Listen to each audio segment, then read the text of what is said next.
नमस्कार साथियों, होली की आपको बहुत बहुत शुभकामनाएं। कल होली बीती है, आपकी होली बहुत अच्छी गई होगी, इस चीज़ की मुझे उम्मीद है। बहुत दिनों बाद आपसे आज मुलाकात हो रही है। करीब 2 साल से ज़्यादा हो गया जब मैंने वीडियो बनाना बंद कर दिया था। आज मैं दोबारा से वीडियो बनाना शुरू कर रहा हूँ। इसमें उम्मीद रखता हूँ कि आगे भी हमारी आपसे वीडियो के माध्यम से मुलाकात होती रहे। दरअसल मेरा जो चैनल था उस पर 2 साल मैंने मेहनत की और उसमें मैं सफल नहीं हो पाया, लेकिन बार बार मुझे लगता था कि कोशिश दोबारा से करनी चाहिए और किसी न किसी कारणवश कोई ना कोई इस तरह की स्थिति आ जाती थी कि मैं शुरू करके भी नहीं कर पाया। लेकिन आज मैंने दोबारा से एक निश्चय किया कि आज कर ही देते हैं। बहुत आलस हो गया है, बहुत प्रमाद हो गया है। तो आज मैं आपके सामने फिर से उपस्थित हूँ और ये कोशिश रहेगी कि आपको हर बार लगातार इस बार कंटिन्यू किया जाए आपसे मुलाकात का। इस चैनल को दोबारा करने का मेरा मकसद कोई ख़ास नहीं है, लेकिन मैंने ये देखा कि जब हम पुराने वीडियो कैसे भी उल्टे सीधे डाल दें और उन्हें बहुत दिनों बाद जब देखते हैं तो बड़े अच्छे लगते हैं वो वीडियो, क्योंकि समय बदल जाता है। 2.5 साल पहले वाले वीडियो को जब अब मैं देखता हूँ, बनाए थे तब इतने अच्छे नहीं लगते थे, लेकिन जब उन्हें मैं अब देखता हूँ तो लोगों में परिवर्तन आया है, आसपास के वातावरण में परिवर्तन आया है, मुझ में खुद परिवर्तन आया है। तो जब पुरानी वीडियो देखते हैं तो बड़े अच्छे लगते हैं। जैसे पुराने फ़ोटो यदि हम कभी खींच के रख लें और उन्हें बहुत दिन बाद देखें तो बड़े अच्छे लगते हैं। खैर, वो बात अलग है। तो आज मैं दोबारा से इस ब्लॉग को शुरू कर रहा हूँ और इसमें कुछ इस तरह की चीज़ें बताऊंगा जो आपको कुछ जानकारी दें। पिछले वाले जो मेरे ब्लॉग थे उसमें कुछ जानकारी आपको नहीं मिलती थी, लेकिन इस बार मेरी कोशिश रहेगी कि आपको कोई ना कोई जानकारी मिले। तो मैं इस चैनल के द्वारा आपको कुछ ना कुछ, ऐसा नहीं बहुत बड़ा ज्ञानी हूँ, लेकिन कुछ अनुभव हैं, कुछ चीज़ें हैं जो मैं आपके साथ शेयर करना चाहता हूँ, आपको बताना चाहता हूँ, आपको भी अच्छा लगेगा। और ये वीडियो मेरा जो है अभी है MG ZS EV के पीछे मेरे पास एक EV है और बहुत से प्रश्न उस पर आते हैं कि EV किस तरह की गाड़ी है। जो भी देखता है, बहुत लोग पूछते हैं। 2.5 साल हो गया मुझे गाड़ी लिए हुए लगभग। तो ये गाड़ी किस तरह की है मैं आपको बताता हूँ। आज आपको डिटेल में बताऊँगा। पहले अच्छाइयाँ बताऊँगा, फिर इसकी कुछ कमियाँ बताऊँगा। तो आप यदि EV के बारे में जानकारी लेना चाहते हैं, आज वो जानना चाहते हैं आपको EV लेना चाहिए या नहीं लेना चाहिए, या बाद में भी EV तो आएगा, समय तो आएगा EV का, तो आप अभी से तैयार रहिए। अभी कुछ कमियां होंगी वो मैं पूरी बताऊंगा, और अच्छाइयाँ क्या क्या हैं EV में पहले मैं आपको बताऊंगा। तो यदि आपको EV के बारे में इंटरेस्ट है तो ये वीडियो पूरा देखिए, वरना कोई ख़ास नहीं है इस वीडियो में। जिन लोगों को EV के बारे में रुचि नहीं है उनके लिए ये वीडियो मैंने नहीं बनाया। एक चीज़ और मैं आपको बता दूँ, मुझे खुशी हो रही है कि पिछले होली के जिस दिन ख़त्म हुई थी तो मैंने एक प्रण किया था कि मैं रात का खाना नहीं खाऊँगा, और फिर पूरी साल हो गई मैंने रात का खाना बिल्कुल छोड़ दिया। एक आध दिन कभी इस तरह की बातें हुई तो भले मैंने रात का खाना खाया हो, लेकिन अभी तक मैंने रात में खाना नहीं खाया है। मुझे बड़ा फ़ायदा हुआ है। इसके बारे में फिर एक और वीडियो बनाऊंगा आपको, यदि मेरा ये वीडियो अच्छा चलता है मेरा चैनल द्वारा। लेकिन हाँ, मैं इसे बनाता रहूँगा और निश्चित रूप से ईश्वर ने चाहा तो इसमें सफलता भी मिलेगी, ये चलेगा। और वो अभी उद्देश्य मेरा अलग बदल गया है, क्योंकि यही है कि इसमें हम कुछ इस तरह की चीज़ें डालें वीडियो में जो हमें किसी से बातें शेयर हों। ज्ञान नहीं बांटूंगा, हमसे हमारी आपसे बातें शेयर हों और इस बहाने हम आपसे मिलते रहें। तो इस वीडियो को अगर EV के बारे में ख़ास तौर से, तो वो मैं आपको बताऊँ। मैं 2-3 वीडियो इसी पर बनाना चाहता हूँ। यदि आपको अच्छा लगे तो आप देखिएगा। तो मैं इस पर ये आज जो वीडियो बना रहा हूँ ये EV की अच्छाइयों के बारे में बता रहा हूँ, अगला बुराइयों के बारे में बताऊँगा। तो आपसे मिलते हैं, आप पूरा देखिए मेरा वीडियो। आपका दोबारा से स्वागत है। तो सबसे पहले मैं आपको बताऊंगा कि ये जय गाजी बाबा की सबसे पहले मैं बताऊंगा कि मेरी ये है MG ZS EV जो अभी तक चल चुकी है 46,594। मैंने 46,600 किलोमीटर लगभग ये चल चुकी है। इसका जो वेरिएंट है वो है MG ZS EV Exide model. ये दूसरा वेरिएंट है। टॉप वेरिएंट में सनरूफ आती है, कुछ एडास आता है, लेकिन वो मुझे पसंद नहीं आई। एक तो महंगी बहुत ज़्यादा थी इसलिए, और इसमें दरअसल उसमें जब एडास में चलाओ तो ऐसा लगता है जैसे किसी ने कमांड ले ली। तो एडास मुझे पसंद नहीं आया। ये मेरी रेंज में आ रही थी। इसकी कीमत थी 24 लाख, जिसमें से 1 लाख की मुझे सब्सिडी मिली। तो मुझे ये गाड़ी पड़ी है 23 लाख रुपए की। कि इसे मैंने 2023 सितंबर 27 तारीख को लिया था।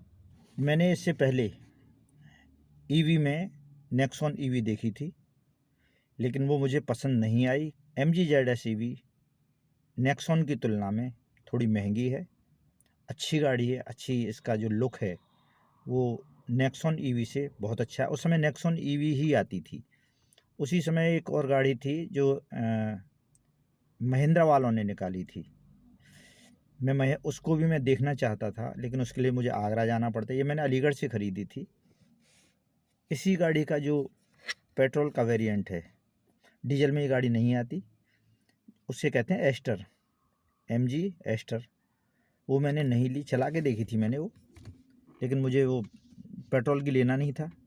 डीजल की गाड़ियों से मेरा मन हट गया था, और उसका कारण था कि डीजल की वो 10 साल वाला होता है कि 10 साल तक हम उस गाड़ी को अपने पास रख सकते हैं। उसके बाद हम उसे दिल्ली नहीं ले जा सकते या NCR में नहीं ले जा सकते। तो मुझे ये लगा कि मेरे पास उससे पहले मैंने जैसे आपको बताया कि पीछे मेरी गाड़ी एक है जो मैंने करीब 12-13 साल 14 साल हो जाएंगे, शेवरलेट की बीट।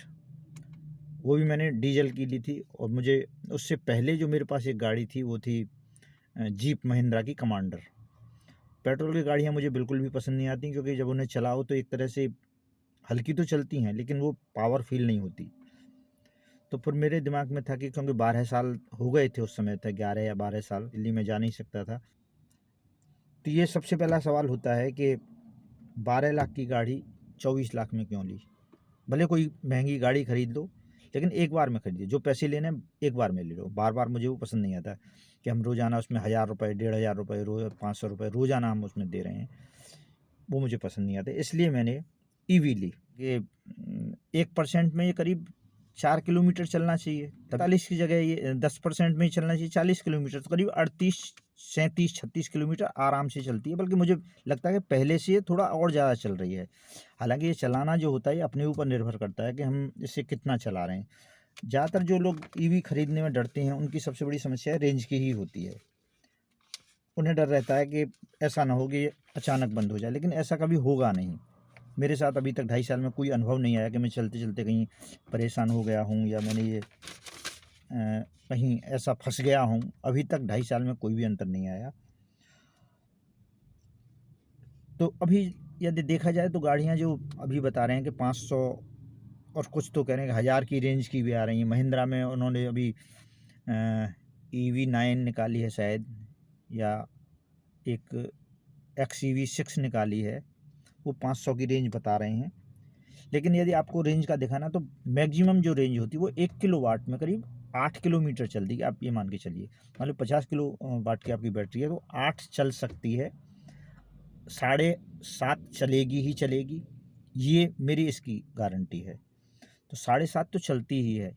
यदि कोई 8 उनकी जो मीटर है वो 8 का बताएगा, 1% में 8 किलोमीटर, 1 किलोवाट में, माफ़ कीजिएगा, 1 किलोवाट में वो गाड़ी जो 8 किलोमीटर चलेगी। इसके अलावा इसका और कोई खर्च मेरी नज़र में नहीं आया। और बताऊँ आपको, जो बताते हैं कि एक गाड़ी है आपकी जो क्रेटा, जो इसके लिए इसकी जगह हम डीजल की ले सकते हैं। क्रेटा गाड़ी में क्या है कि क्रेटा गाड़ी यदि हम टॉप मॉडल लें जिसमें कि ऑटोमेटिक हो, जो आपका स्टार्ट स्टॉप जो होता है वो आपका चाबी की बजाय बटन से हो, तो ये यदि इस वेरिएंट की इस तरह की जिसमें हो सकता है वह आपका वॉइस कमांड हो, वो 18-19 लाख से वो गाड़ी अभी भी कम नहीं आएगी। यदि आज इस गाड़ी को खरीदे तो ये भी मुझे लग रहा है कि 21-22 में आ रही होगी, मुझे निश्चित नहीं है, लेकिन फिर भी यदि हम इस गाड़ी को ख़रीदें तो 21-22 लाख में ये गाड़ी भी हमारी आ रही होगी अभी भी। और 18-19 लाख में हमारी क्रेटा आती है। मैं क्रेटा में मैंने चलाई है, क्रेटा में मैं बैठा हूँ, मैंने लंबा सफ़र भी किया है, लेकिन मुझे फिर जितनी आरामदायक मुझे ये लगी है क्रेटा, उतनी आरामदायक मुझे नहीं लगी।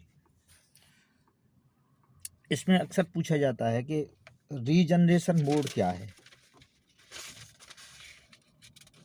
इसमें रीजनरेशन मोड क्या है इसके बारे में आप बताऊं कि जब हम कोई गाड़ी डीजल या पेट्रोल की चलाते हैं तो यदि उसमें हमें धीमी करनी हो तो या तो हम ब्रेक लगाते हैं या फिर हम क्लच दबाते हैं। क्लच जब हम दबाते हैं तो गाड़ी लुढ़कती है, और उस लुढ़कने में या ब्रेक दबाते हैं जो हमारी एनर्जी है उसका लॉस ही होता है। जब हम इसका क्लच दबाते हैं, इस गाड़ी में क्या होता है कि जब हम इसका एक्सीलेटर छोड़ते हैं तो इसमें 3 मोड हैं। उसमें होता है रीजनरेशन, इसके 3 मोड हैं, और तीनों मोडों में क्या होता है कि वैसे कि एक में ज़्यादा देर लुढ़केगी, उसमें एक में कम लुढ़केगी, एक में बहुत कम लुढ़केगी। एकदम ऐसे लगता है जैसे आपको किसी गाड़ी में हल्का सा ब्रेक लगा दिया हो। दरअसल वो ब्रेक नहीं होता, वो होता है रीजनरेशन। वो गाड़ी जब धीमे होती है तो जो एनर्जी लॉस होना चाहिए उससे क्या करती है कि वो पहिए के द्वारा उसे ब्रेक के द्वारा उसे चार्ज करना शुरू कर देती है, जो कि बैटरी में आकर के इकट्ठा हो जाता है। मैंने ये गाड़ी पहाड़ी पर नहीं चलाई, एक थोड़ी सी देर के लिए मैं कहीं एक जगह भी गया था, हल्द्वानी गया था, तो वहाँ भी मैंने बहुत ज़्यादा नहीं, लेकिन फिर भी ढलान था, काफ़ी लंबा ढलान था, तो वहाँ ये लगता था जैसे ये गाड़ी जितनी परसेंटेज पर लेके चला था, और जब मैं उसको ढलान ख़त्म हुआ तो वो थोड़ी उसका कोई भी इसके परसेंटेज में कोई भी कमी नहीं आई थी। अब एक चीज़ और बताऊँ, अब ये गाड़ी बहुत साइलेंट है, अब ये गाड़ी स्टार्ट है, लेकिन आपको किसी भी तरह की कोई आवाज़ नहीं आ रही होगी, और ना आती है। केवल जब हम चलते हैं तो हवा की जो आवाज़ आती है या पहियों की जो आती है वो थोड़ी बहुत आवाज़ आती है, उसके अलावा हमें कोई आवाज़ नहीं आती। इसके बाद यह है कि इसकी सर्विस कॉस्ट क्या है।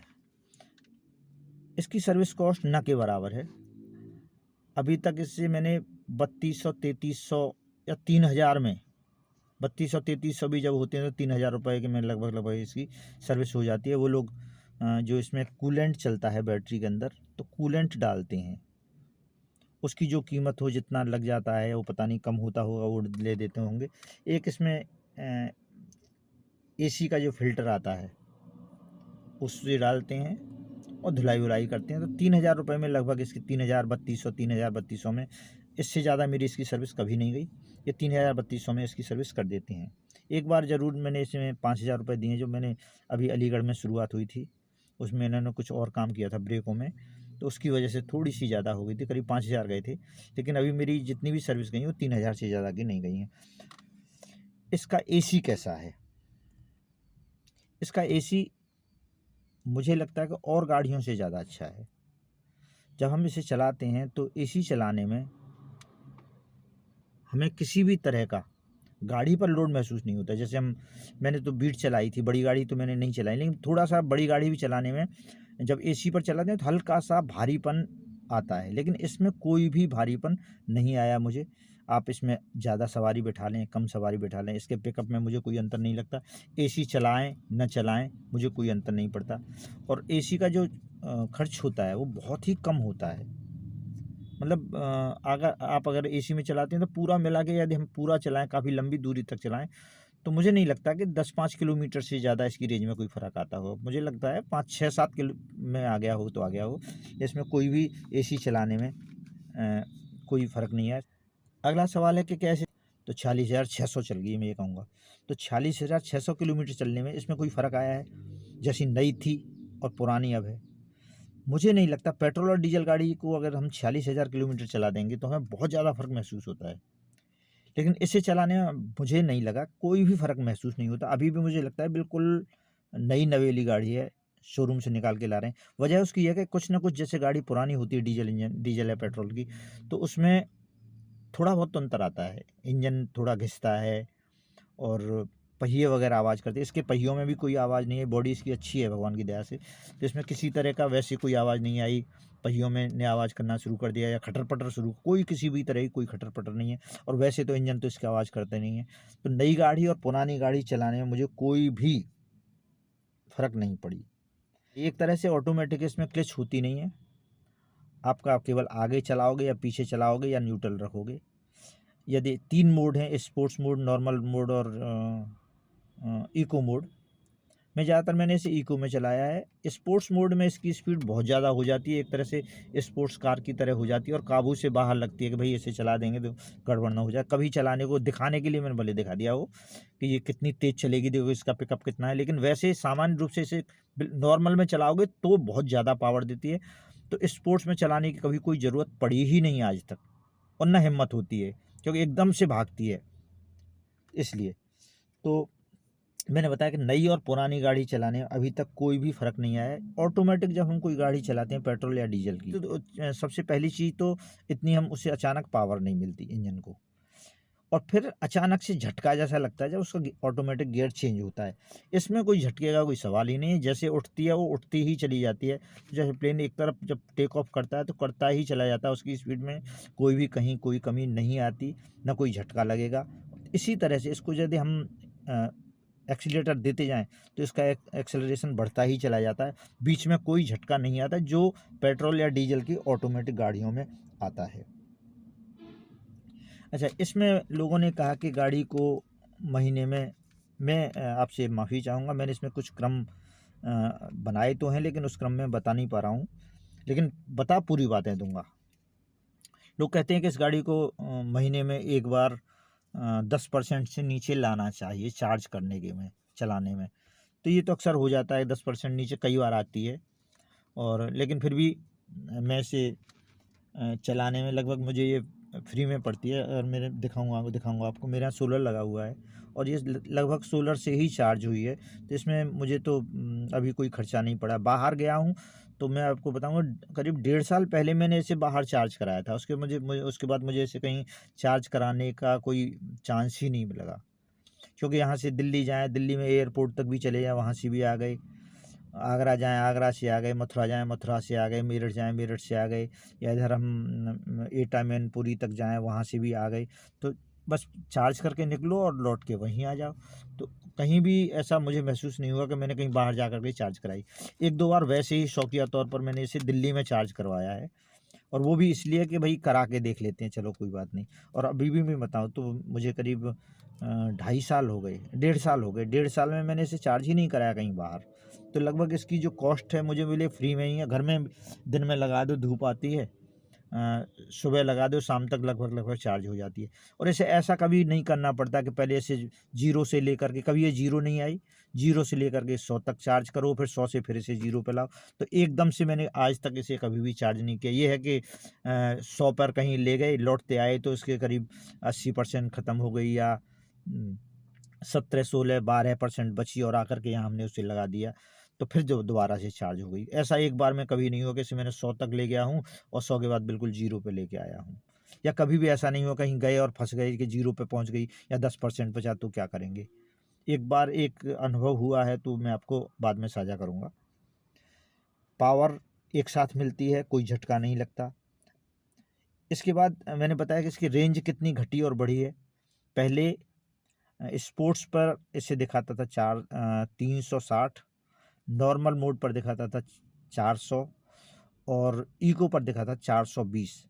अभी ये घट कर के इको पर दिखाने लगा है, चल नहीं रही, चलने की बात नहीं कर रहा हूँ मैं, ये कह रहा हूँ दिखाने लगा है ये 400 इको पर, और 380 दिखा रहा है ये नॉर्मल पर, और स्पोर्ट्स में शायद ये 341 पर बता रहा है। तो मुझे लग रहा है 20-20 किलोमीटर का अंतर आया है। अब कभी जाऊंगा मैं कभी तो से जब वहाँ इसकी बैटरी की हेल्थ कितना हुआ, हालांकि 2.5 साल होने को है, तो ये कितना, 2.5 नहीं 2.25 तो हो ही गया, तो ये इसमें कितना चेंज आया है वो मैं आपको बताऊँगा।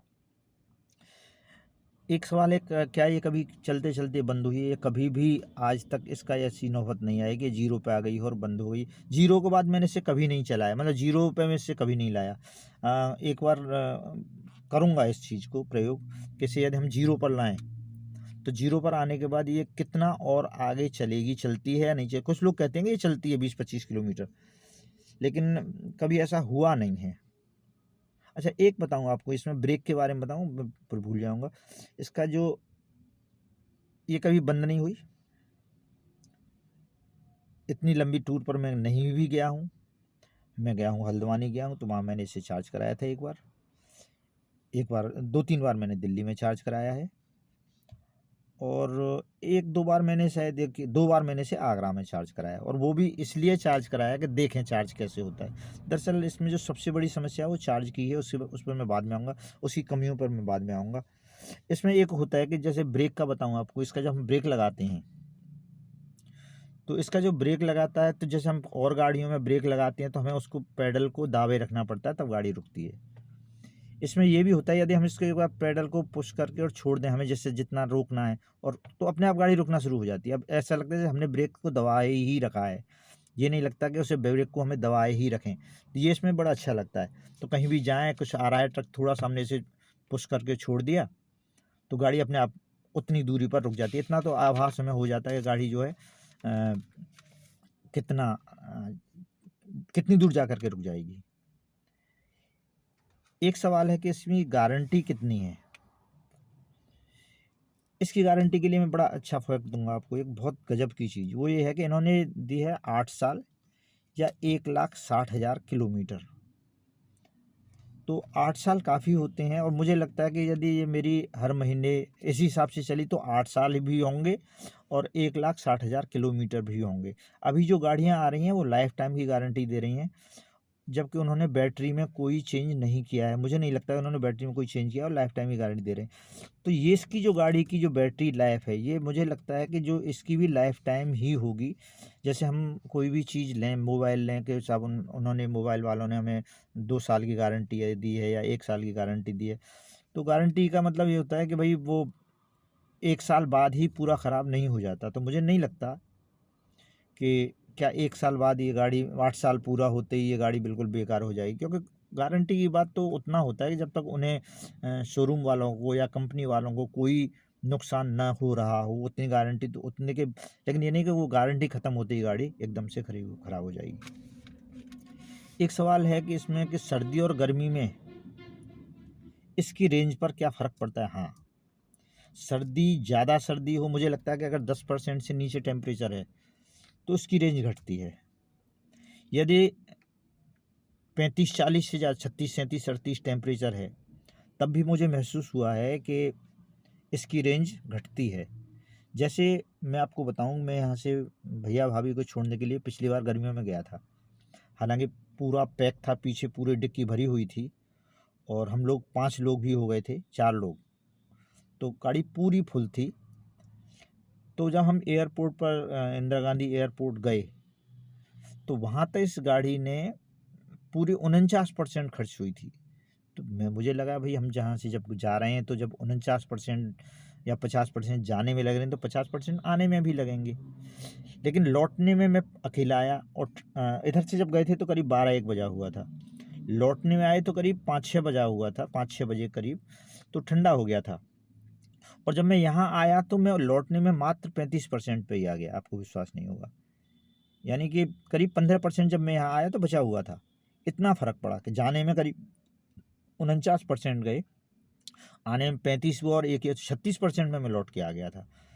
तो गर्मी और सर्दी में इसमें फ़र्क पड़ता है, यानी ज़्यादा ठंडा हो या ज़्यादा गर्म हो, तो गाड़ी को रेंज में कुछ कमी आती है। वैसे तो कमी तो जब भी कोई आदमी चलाएगा तो हर एक के चलाने के ऊपर डिपेंड करता है, उसका कहते हैं पंजा भारी है पंजा हल्का है। मैंने इसे अगर चलाया जाए तो जैसे मैं 50, 60, 70, 80% चलाई, मुझे 370, 380 तक इसने रेंज बिना सोचे, इको मोड में, लेकिन इको मोड में ही चलाता हूँ ज़्यादातर मैं, बिना सोचे 380 तक की रेंज इसने आराम से दी है। 370, 380, उसमें ये भी नहीं रहा कि नहीं धीमे चलाओ, या ये भी नहीं रहा कि एसी मत चलाओ, या ये भी नहीं रहा कि तेज़ चलाओ, कैसे चलाओ, अचानक पुश करना है उसका, अचानक एक्सीलरेटर देना है नहीं देना, उस तरह से कभी भी कोई फ़र्क नहीं पड़ा, वो उसी तरह से चली है। ये बता नेक्सॉन मैंने क्यों नहीं ली। नेक्सॉन के बारे में ये है कि वो जब 10, एक तो वो झूठ बोलते हैं, उनकी रेंज दिखाते कुछ और है, उससे बताते थे जब पहले आई थी तो 343 किलोमीटर ऐसे कुछ बता रहे थे, और वो उतनी नहीं चलती थी। ये जो गाड़ी थी वो हाँ, उसमें ये होता है कि 10% जब गाड़ी रह जाती है तो 10% के बाद वो गाड़ी अपना पूरा कमांड अपने ऊपर मतलब एक तरह से आपके सभी जो आप जो कर सकते हैं वो गाड़ी अपने ऊपर ले लेती है। वो 50 किलोमीटर की स्पीड से ज़्यादा नहीं चलेगी। एसी उसका बंद हो जाएगा, आप म्यूजिक सिस्टम बंद हो जाएगा। इसमें कुछ नहीं है। इसमें यदि मैंने 10 के बाद भी चलाई है तो कोई फ़र्क नहीं पड़ता है। जैसे मैं 3-4% तक भी लेके आया हूँ तो इसमें मुझे कोई फ़र्क नहीं पड़ा कि कोई पिकअप में कमी आई हो या एसी बंद करना पड़ा हो या कुछ और हुआ हो, या अच्छा वहाँ ये भी है, मैंने देखा कि उसकी नेक्सॉन 10% के बाद तेज़ी से वो ड्रेन होती है। इसमें मुझे बिल्कुल नहीं लगा। मुझे तो ये लगा है बल्कि कुछ कई बार तो कि ये 10% जो पीछे रहेगा तो ज़्यादा चलने लगी। यानी 1% में जो 3.5 और पौने 4 या 4 चल रही थी वो 4 से ऊपर चलने लगी। मुझे ये भी लगा है। काफ़ी अभी तक ये कहीं नीचे टच नहीं हुई है। ये बरसात में सुरक्षित है? बहुत ज़्यादा पानी में मैंने नहीं घुसाया ऐसे कभी। ये बरसात में खूब चलाई है। तो मुझे नहीं लगा अभी तक कि बरसात में कोई ये गाड़ी फिसली हो या कोई और परेशानी आई हो। ये पानी में भी घुसाई, लेकिन ऐसा नहीं कि वो नीचे वाला पूरा डूब गया हो, इतने में भी नहीं। लेकिन पानी में मैंने खूब चलाई, मुझे अभी तक इसमें कोई भी कमी महसूस नहीं हुई है। इस गाड़ी को बरसात में चलाने में कोई फ़र्क आता है क्या? कोई ख़तरा लगता है क्या? देखिए, मैंने इसे बहुत ज़्यादा बरसात में इस गाड़ी को नहीं चलाया, बहुत ज़्यादा नहीं चलाया।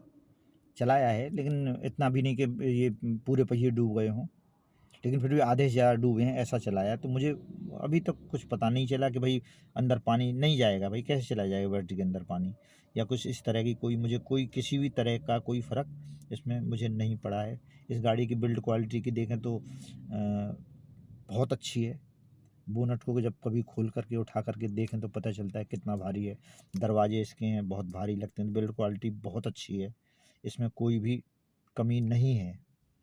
तो ये कुछ चीज़ें हैं जो मैंने इसकी अच्छी बातें बताई हैं, और इसमें कुछ बातें और भी होंगी। अगले वीडियो में मैं आपको अच्छी बातें बताऊंगा, और इसमें जो कमियां हैं वो भी आपको बताऊंगा। किन लोगों को ये गाड़ी ख़रीदनी चाहिए और किन लोगों को ये गाड़ी नहीं ख़रीदनी चाहिए। तो अगले बार जो बताऊंगा कि अच्छा, इसमें मैं थोड़ी सी और बता दूं, इसमें पुश बटन स्टार्ट है, वॉइस कमांड है। ये इसकी ईवी होगी तो हर एक गाड़ी ऑटोमेटिक होगी। और सबसे बड़ी चीज़ है कि यदि आपने एक बार ईवी चला ली तो आपको कोई और गाड़ी पसंद आने वाली नहीं है। ये मैं आपको गारंटी देता हूँ। जो इसका पिकअप है, जो इसमें चलाने में कंफर्ट है, जो इसमें बैठने में कंफर्ट है, आप कितना भी चला लो आपका जी नहीं भरेगा। कमियाँ क्या क्या हैं वो पूरा आपको एक नया वीडियो बनाऊंगा। यदि आपको ये मेरा वीडियो अच्छा लगता है तो इसे कमेंट्स करिएगा, आपके लिए उपयोगी रहेगा।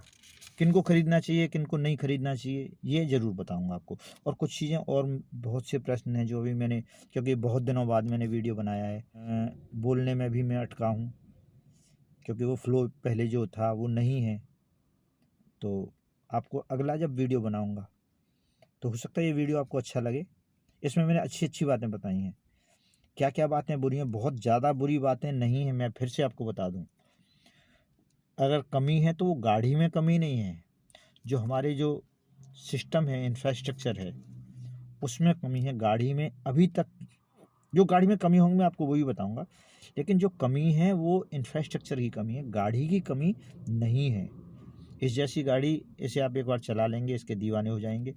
मैंने एक हमारे बहुत बड़े यूट्यूबर हैं, गाड़ियों के बारे में हैं, मैंने उससे इसका रिव्यू भी दिलवाया था करीब 2 साल पहले, जब बहुत कम चली हुई थी। तो उनसे मैंने बताया था, और एक इसको आप मानिए अरेंज मैरिज की तरह।